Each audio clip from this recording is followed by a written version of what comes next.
कि हर जिंदगी की उड़ान आसान नहीं होती। सही बात है ना, हर जिंदगी की उड़ान आसान नहीं होती। हमारे इरादों का इम्तिहान अभी बाकी है।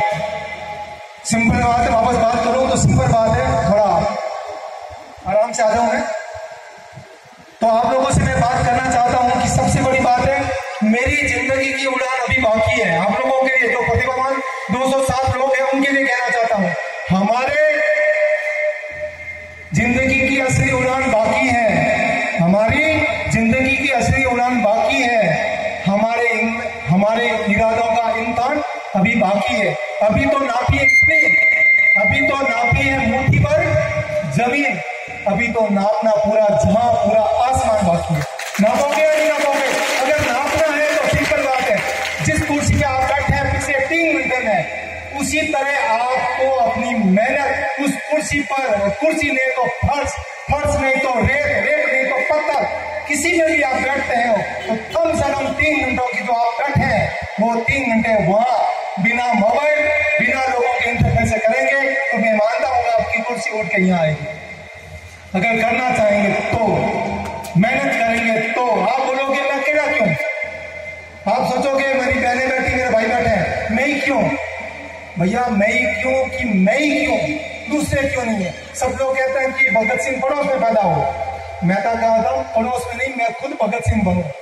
लेकिन ईश्वर से प्रार्थना करता हूँ कि जब जिस प्रकार भगत सिंह फांसी में लटके थे, लेकिन वो फांसी का फंदा ऐसा हो जैसे लटकूं फांसी टूट जाए, वो फंदा हो, वो भगत सिंह में हो। वो तभी आसान होगा जब आपके में जज्बा, जुनून, मेहनत होगी। कौन सी मेहनत? कौन सी मेहनत? केवल ऐसी नहीं आए आप खड़े हो गए।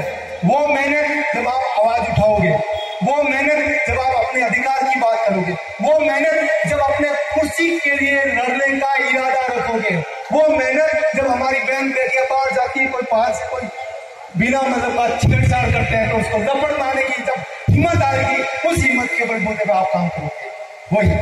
वो हिम्मत आप में होगी या नहीं होगी? आप मुझे बता दीजिए। अगर आपकी बहनों को, आपके भाइयों को कोई नीचा दिखा है, क्या करोगे? बाबा साहब ने कहा था कुर्सी है, चार माला है, नीचे 1 2 3 4, इतना तो आप लोग समझते हो ना, 1 2 3 4। उस माला को कुछ नहीं करना है, उसको उठा के ऐसे करना है। जो माला सीधा है उसको उठा के आड़ा कर देना, बराबर हो जाएगा। अभी तो क्या कहते हैं कि समानता चाहिए, सभी लोग कहते हैं समानता चाहिए। मैं कह रहा हूं समानता नहीं, समता चाहिए, इक्वलिटी चाहिए, इक्विटी चाहिए। मुझे इक्वलिटी नहीं चाहिए। समानता मतलब क्या होता है? समानता की मैं अगर आपसे बात करूं, समानता का मतलब होता है आपकी रेस में बराबर खड़ा कर देना। जैसे मेरी बेटी है 5 साल की, नो डाउट मैं उसको अच्छी से कॉलेज में पढ़ाऊंगा, अच्छी स्कूल में पढ़ाऊंगा, जो चीज चाहिए सुनूंगा। एक दूसरा जो हमारे समाज का एक पिछड़ा वर्ग का व्यक्ति है, उसकी बेटी भी 5 साल की है, ये रेस का दौड़ है, क्या वो मेरी बेटी से जीत जाएगी? बताइए, मेरी बेटी से जीत जाएगी क्या? नहीं जीत पाएगी। तो ये समानता है कि दोनों को एक ही रेस में एक ही जगह से खड़ा कर दिया, बोला कि 1000 मीटर की दौड़ दौड़ती है। ये तो है समानता। और समता की बात आती है कि मेरी बेटी जिस स्कूल में पढ़ती है, उसी स्कूल में आपकी बेटी बढ़े। मेरी बेटी जहां जहां जिस सुविधा का उपभोग करती है, आपकी बेटी भी वही सुविधा उपभोग करे। ये है समता। आजकल समानता की बात नहीं है, समता की बात कीजिए। मेरी बेटी वहां बैठी है, उनको भी वही सुविधा मिले, सुबह वही खाना खाएं, वही काजू बादाम खाए जैसी मेरी बेटी खाती है। जिस दिन ये दोनों करके इस रेस की दौड़ में आएगी, मेरी बेटी से आगे आपको सिखाएगी। इसलिए आपको समानता नहीं चाहिए, हम लोग कहते हैं समानता चाहिए। समानता से आगे समता की बात करें। मेरी बेटी वहां बैठी है, वो भी वही चीज खाए जो आपकी बेटी खाए। आपके अध्यक्ष का बेटा जो चीज सुविधा ले, वो आपका बेटा भी ले। जिस तरह की सरकार की सुविधा मेरी बच्ची ले, वही सुविधा आपको। जैसे हमारे टीचर महोदय ने बताया आपको, देव नारायण गुरुकुल योजना बेहतर योजना है। अगर मैं निवेदन करूं आप लोगों से, सरकार के द्वारा एक आम नागरिक को साल में एक बच्चे को कम से कम 63,000 की सुविधा मिलती है। 63,000 की एक बच्चे को सुविधा मिलती है, अगर वो वाजिब तरीके से अपने अधिकार की बात करे। लेकिन हम लोग क्या है, कुछ करते ही नहीं।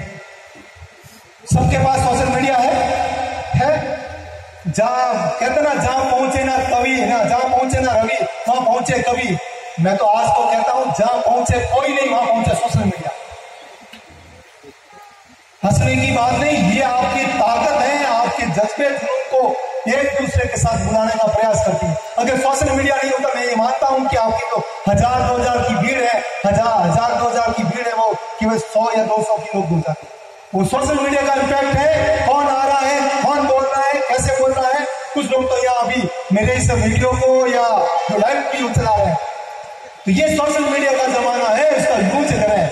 अभी जैसे बात की आप लोगों से, सब लोगों के पास मोबाइल है और सरकार भी आपको दे रही है, बहनों को, माताओं को सरकार देने जा रही है 8 नंबर से। उस मीडिया का, उस सोशल मीडिया का प्रयोग कीजिएगा। जैसे ही आपने मोबाइल उठाया, जैसे मेरी बेटी 10वीं पास हो गई, 12वीं पास हो गई, आपको किसी से नहीं पूछना, ना भगवती से पूछना है, ना मुझे पूछना है, ना अपने देवेंद्र सिंह से पूछना है, ना नारायण साहब से पूछना है। मोबाइल खोलना है और उससे पूछना है, मेरी बेटी 10वीं पास हो गई है, मैं अपनी बेटी को IAS बनाना चाहती हूँ, क्या करूं? आपको 10,000 के आसपास ऑप्शन मिल जाएंगे। क्या करना है, कैसे करना है, कौन सी छात्रवृत्ति मिलेगी, कौन सा पैसा कहां से मिलेगा, कौन सी सुविधा कहां से मिलेगी, कहां से किताबें मिलेगी, कहां से गाइडेंस मिलेगा। ये सोशल मीडिया में, ये इस मोबाइल का जमाना है। जो कहते हैं ना अवतार अवतार, ये आपका सबसे बड़ा 10वां अवतार मान सकता है उसको। इसको पूछे कि मोबाइल भगवान मुझे ये चीज चाहिए, तथास्तु मिल जाएगा, यूज करें इसका। अगर यूज नहीं कर पाएंगे तो मैं मानता हूं कि कोई मतलब ही नहीं।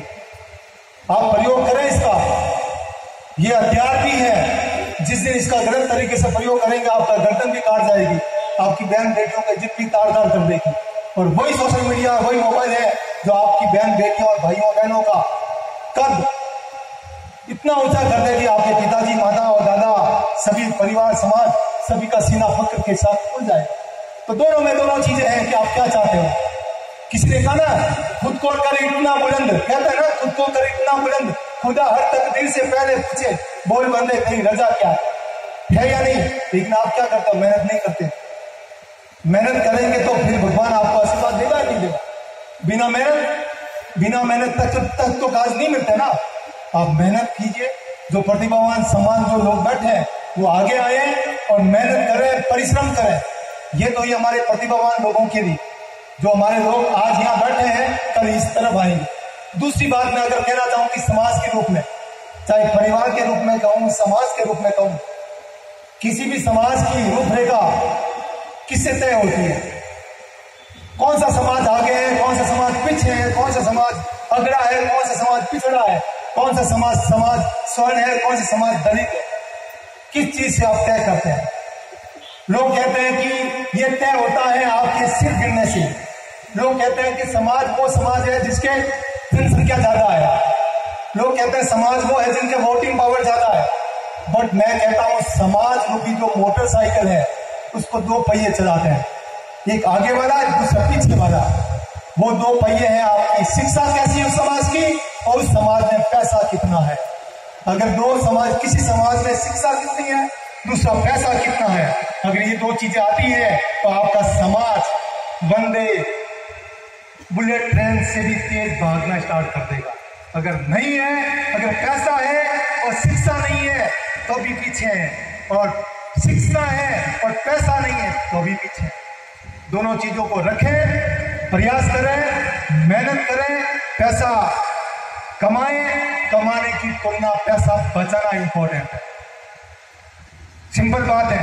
वरना क्या होता कि दुनिया भर के पैसे कमाए, कहां ले गया, मैं नाम नहीं लूंगा, फलाना बाबूजी के नाम जमा दिया, किसी बहन बेटी के नाम पर FD करवा लीजिए, बेटी के एजुकेशन के लिए करवा लीजिए।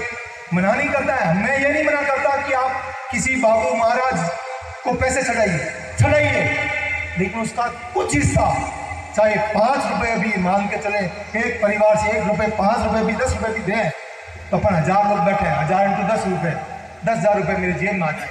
वो पैसे किसी ऐसे बंदे को जो 93, 94, 98, 99% मार्क्स चला रहा है, लेकिन उसके पास सुविधा नहीं है, वो सुविधा हम लोग दे सकते हैं। उसके साथ अगर करना भी चाहिए, उसके साथ आप क्या कर सकते हो, उसके साथ आप एग्रीमेंट कर सकते हो कि जिस दिन तू सेलेक्ट होगा उसका आधा पैसा समाज को देगा। चाहे मुझे दे, चाहे समाज को दे, किसी को दे, कोई मना नहीं करेगा।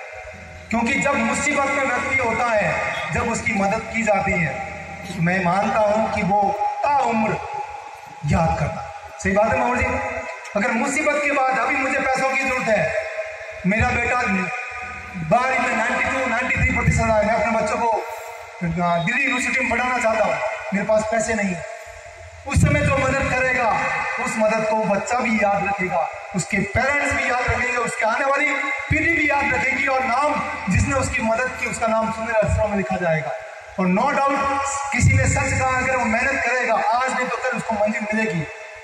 मैं भी अपने आप को कहता हूँ, मैंने भी मेहनत की है, मंजिल मिली है, लेकिन मुझे वो लोग भी आज भी याद है जिन्होंने मेरी मदद की है। तो आप भी सिंपल बात है, मदद करें, उन लोगों की मदद करें जो आपकी क्रीम है। क्रीम मतलब जो 10वीं 12वीं में 92, 93, 94% मार्क्स ला रहे हैं, वो IAS बन सकते हैं, RS बन सकते हैं। अगर वो IAS बनते हैं या RS बनते हैं या IPS बनते हैं, वो आपकी पूरी जिंदगी को परिवर्तन कर सकते हैं। एग्जाम्पल दूं निरंजन आर्य साहब का, हमारे समाज के वो पहले व्यक्ति जो चीफ सेक्रेटरी बने, उन्होंने पूरा का पूरा सब्जेक्ट को चेंज कर दिया।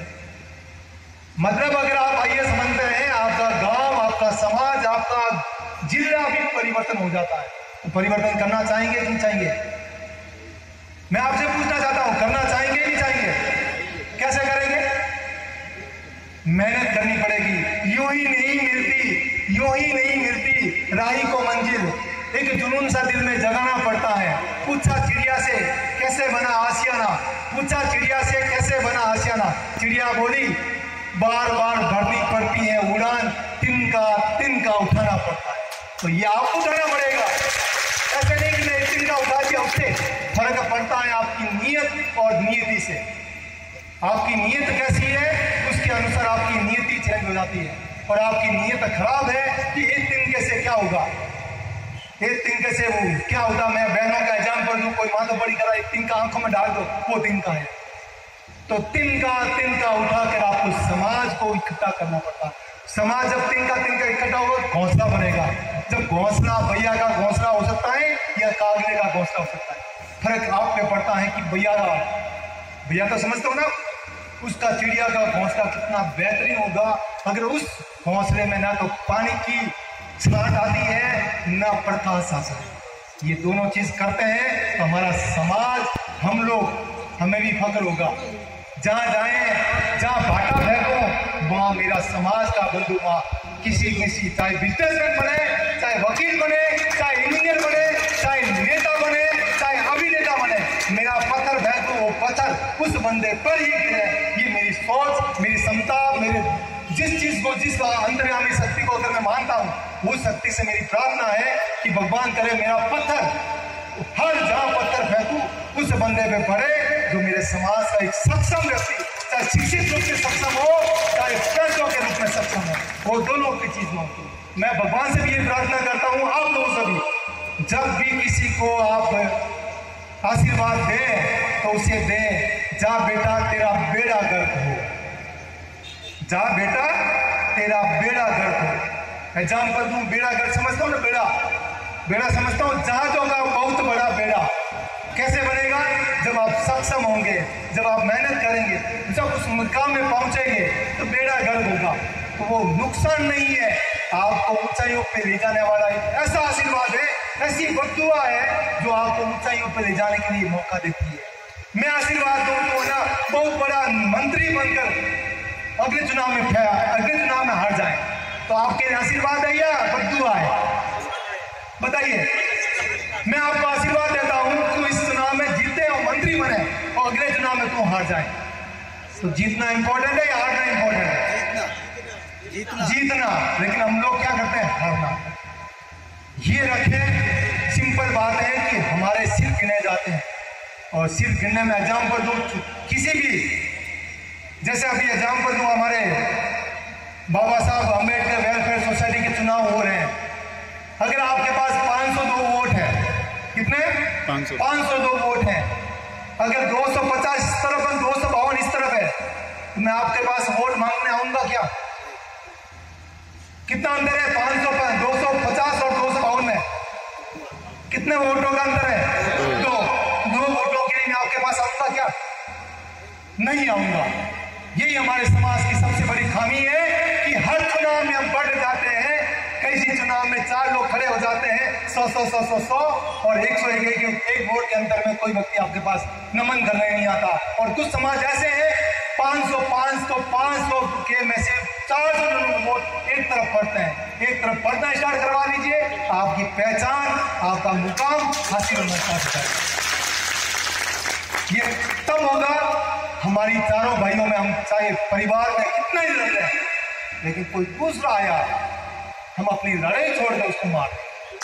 जिस दिन ये सोचना स्टार्ट कर देंगे कि हम आपस में सिर काटे हैं, कुछ भी करें, लड़ाई झगड़ा कुछ भी करें, लेकिन हमारे समाज, हमारे परिवार, हमारे राज्य, हमारे राष्ट्र में कोई दूसरा अगर आंख उठा के देखेगा तो मैं मानता हूं कि मेरे भाइयों में कोई इतना कोई गहरा वहरा नहीं है कि मुझे छोड़ के जाएगा।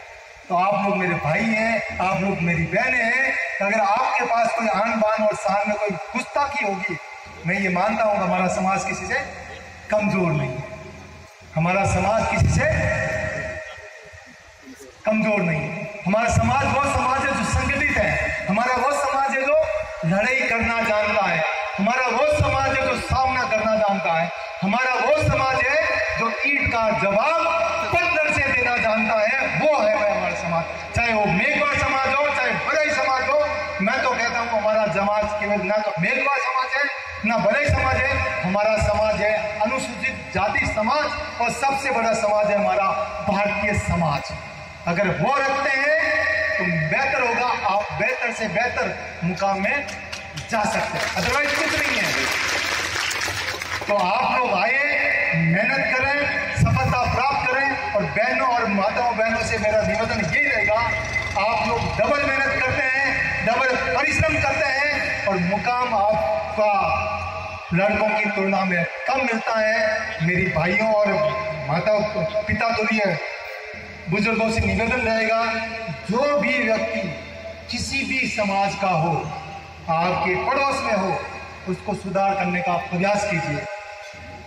सिंपल बात है, जब तूफान आता है, मेरी मंजिल 5 मंजिली मकान मैंने बना ली, मेरी मंजिलें 5 मंजिलें मकान बना दी, और आपके इस 1000 लोगों के परिवार में एक परिवार सक्षम हो, केवल एक परिवार ही पढ़ा लिखा हो, एक परिवार के पास पैसा हो, जब तूफान आएगा तो परिवार टूटेगा या रहेगा? जब तूफान आएगा तो परिवार टूट जाएगा, बचेगा नहीं, क्योंकि उसकी दीवारें केवल अकेले से नहीं होती, समाज के ताने बाने से होती है। लेकिन हमारा ताना बाना इतना टूट चुका है कि जो कोई व्यक्ति ऊपर उठता है तो उसका हाथ ना देकर पैर खींचने का प्रयास करते हैं। पड़ा रहने दीजिए, पैर खींचने वालों को रहने दीजिए। जो सक्षम हो गया, वो जो व्यक्ति पैर खींचता है, उसका हाथ उठा के अपने बराबर ले आइए। जिस दिन में वो बराबर आ गया, वो आपकी ना तो बुराई करेगा, ना आपके पैर उठाने की, पैर खींचने का प्रयास करेगा। वो तभी होता है जब उसको लगता है कि मैं दूसरों की तुलना में सक्षम नहीं, जब उसी तभी बुराई करता है कि जब वो सोचता है कि मेरे पास उसकी तुलना में कम पैसा है, जब वो सोचता है मेरे पास उसकी तुलना में कम शिक्षा है। बराबर शिक्षा दीजिए, बराबर मेहनत कीजिए, रिजल्ट आएगा कोई बात नहीं। किसी ने कहा है कर्म तुम्हारा कल होगा, आज नहीं तो कल मिलेगा। ये है, हर कर्म का फल होगा, आज नहीं तो कल होगा। कर्म अगर सच्चा ही है तो कर्म का निष्फल होगा। तो मेहनत करें, कर्म कभी निष्फल नहीं होगा, आज नहीं तो कल उसका रिजल्ट मिलेगा। तो इसी वाणी में, इसी बात में अपना वाणी को विराम देता हूँ। आपने बुलाया, मान सम्मान दिया, सबसे बड़ी बात आपने मेरी बात बहुत तहे दिल से सुनिए। मेरा एक साथ में निवेदन ये भी रहेगा कि मैं अपना सोशल मीडिया में भी एक्टिव रहता हूँ। मेरा चैनल का नाम है सुरेश KM। उसमें आप जहां भी आपका चाहिए, प्रशासनिक इश्यू होते हैं, और सबसे बड़ी बात, जिस समाज से आप बिलोंग करते हैं, कृषि समाज से बिलोंग करते हैं, खेती बाड़ी की समस्या होती है, 90% केसेस लास्ट में समझौतों से कंप्लीट होते हैं। आप कितना भी लड़ लीजिए, आपको रिजल्ट लास्ट में आकर समझौता करना पड़ेगा। उस चीज को बैठें, परखें। अगर आपको कोई इशू लगे कि राजस्व विभाग का कोई इशू है, मेरा समाधान नहीं हो रहा, तो निसंकोच इस छोटे भाई को आप जरूर मैसेज कीजिएगा। मेरा ये मानना है कि जानकारी सबसे इंपॉर्टेंट है, क्योंकि कहते हैं नॉलेज इज पावर। अगर आपके पास नॉलेज है तो आपके पास अधिकार है, आपके पास अधिकार है तो आपके पास आवाज है, आपके पास आवाज है तो आप बोलोगे, और बोलोगे तो हम कुर्सी छोड़ के आपके सामने आएंगे, और नहीं तो आपकी आवाज, कहते ना जब बच्चा पैदा होता है तो जब तक रोता नहीं तो मम्मी भी उसको दूध नहीं पिलाती, तो फिर आप भी इंसान ही हो जब तक आप बोलोगे नहीं। और बोलोगे जब, और सबसे बड़ी बात, जब आप बोलते हैं तब हम सुनते हैं और गद्दी खड़ी कर देते हैं, लेकिन जिस दिन आपने दहाड़ना शुरू कर दिया तो गद्दी आपके हाथ में होगी। तो मेरा निवेदन है, आवाज भी नहीं, बोलना भी नहीं, दहाड़ना शुरू कर दीजिए, क्योंकि बलि को बकरों की दी जाती है, शेर की दी जाती है। फर्क नहीं पड़ता कि आपकी दहाड़ कौन सुन रहा है, फर्क नहीं पड़ता कि दहाड़ कहां जाती है, फर्क इस बात का पड़ता है कि मुझे फक्र है कि मैं दहाड़ रहा हूं। मेरी दहाड़ सुनने से किसको क्या फर्क पड़ता है, लेकिन मेरा कॉन्फिडेंस इस बात पे बढ़ता है कि मैं खुद उस कौम से बिलोंग करता हूं जो दहाड़ना जानता है, जो सामना करना जानता है, जो मेहनत करना जानता है। और सबसे बड़ी बात, अपने पूर्वजों की बात करें, जिन्होंने पूरे खेतों को बिना हथियार, बिना साजो सामान से हमने विरोध किया। जब हम किसी जागीरदारों के खेतों को बोते थे, अब हमारे पास खुद के खेत है, मेहनत तो हमारे पूर्वजों ने पहले से दे रखी है। हमारा दिमाग खाली था क्योंकि हमें पढ़ाया नहीं था। आज हमारे बच्चे यहाँ से क्या, कहां से कहां तक पहुंच गए। जो व्यक्ति इस फर्श पर नहीं आ पाता था, वो चांद पे जा रहा हमारा समाज। तो हम उस समाज से बिलोंग करते हैं जो चांद पे जा चुका है। वो हमारा समाज जो मंगल में जा चुका है, वही समाज जो अभी बुलेट ट्रेन बना रहा है, वही समाज जो अपनी मेट्रो ट्रेन बना रहा है, वही समाज हमारा है। इस समाज को नमन करता हूं और मैं अपना आप में गर्वान्वित महसूस करता हूं कि मैं आपके समाज का एक हिस्सा हूं। और सबसे बड़ी बात है, आप जो बैठे हैं बुजुर्ग, हमारे अध्यक्ष महोदय, उन स्वागत रूपी बरगद का छोटा सा पेड़ हो जो अपना आप को प्रफुल्लित महकाने का प्रयास कर रहा हूं। सादर जय हिंद, जय भीम।